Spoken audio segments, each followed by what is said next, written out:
একটা হাদিসে আছে নবীজি সাল্লাল্লাহু আলাইহি সাল্লাম যখন নামাজে দাঁড়াতেন এবং তিনি ভাবতেন যে আজকের নামাজটা আমি দীর্ঘ করব। কিন্তু তৎক্ষণাৎ যখন শিশুদের কান্না কানে আসতো তখন নবীজি সাল্লাল্লাহু আলাইহি সাল্লাম তখন নামাজটাকে আস্তে করে দিত।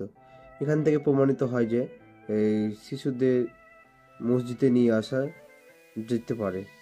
তবে আরেকটা হাদিস আছে যে নবীজি সাল্লাল্লাহু আলাইহি সাল্লাম যখন নামাজ পড়তেন এবং তিনি তার একটা সাহাবী ছিল উমামা, তাকে কান থেকে নামিয়ে দিতেন এবং যখন রুকুতে যেত এবং কান থেকে নামিয়ে দিতেন এবং রুকু থেকে যখন পুনরায় উঠে যেত তখন আবার তাকে ঘাড়ে উঠে নিত।